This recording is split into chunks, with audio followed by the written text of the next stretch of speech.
So, in the New Statesman, I was going to say Ed Miliband, David Miliband has come out basically since since the first referendum, the global instability, and that it has made it more dangerous for Britain. So let's see what they had to say.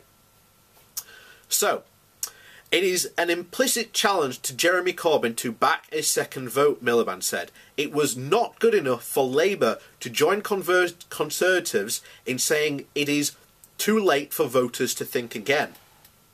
With the US under Donald Trump retreating from its role as the anchor of global order, and the other powers like Russia and China flexing their muscles, Brexit will weaken the UK at a time when it can least afford it, he warned. Writing in the New Statesman, Miliband, who quit Labour as an MP in 2013 to head the International Rescue Committee, says that there was plenty of reason to reconsider the fatal step of leading Europe's political alliance. We are entering the most dangerous period of international relations in 3 generations, he warned. The real danger is that small and medium-sized states, like Britain, will be increasingly at the mercy of interests of larger powers. The decision of both Labour and the Tory leadership to turn their backs on a second referendum had left it to MPs in Parliament to sound the alarm over the consequences of Brexit, he said. And this is one thing I've continuously said. There have been so few MPs, doing this. For once, I have been constantly praising the House of Lords, because it is that being the House of Lords has been the only place where all this actual proper debate about leaving and the consequences of leaving have taken place. Has this happened in Parliament? No.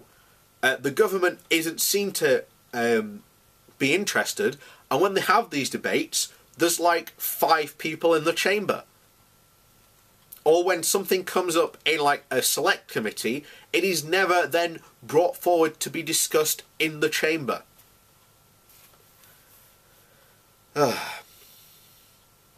He insisted the end game, in order to avert the damage of Brexit, is going to need in the hands of the people.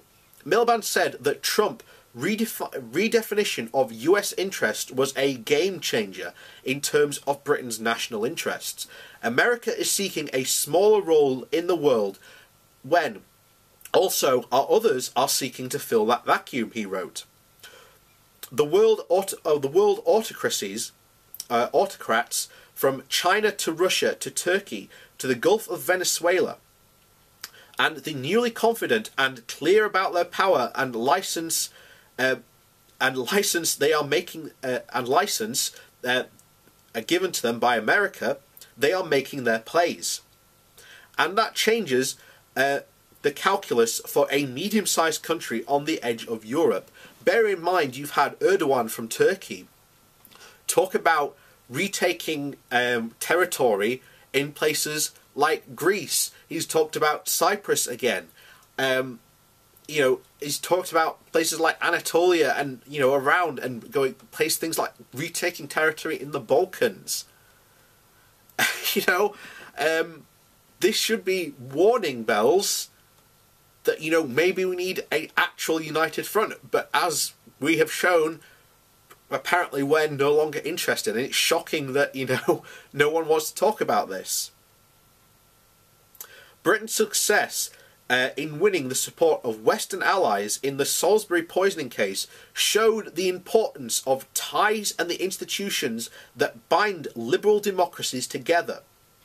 Brexit would remove Britain from the political alliance that has magnified our power and influence for over the last 40 years, and was bound to have political consequences for the international order and for us, Britain itself.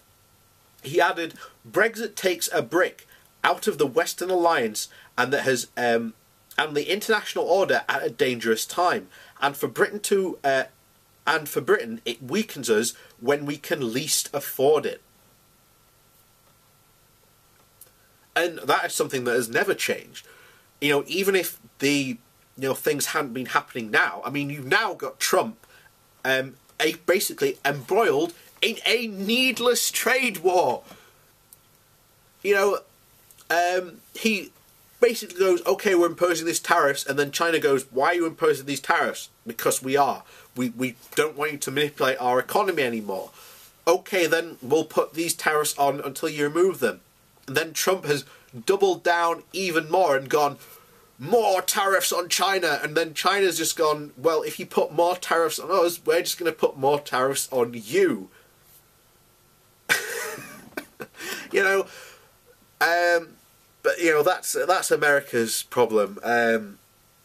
Yeah, and I'm glad I'm not a US citizen, to be honest. But I'm also sort of depressed because Trump will only be for maybe 4 to 8 years.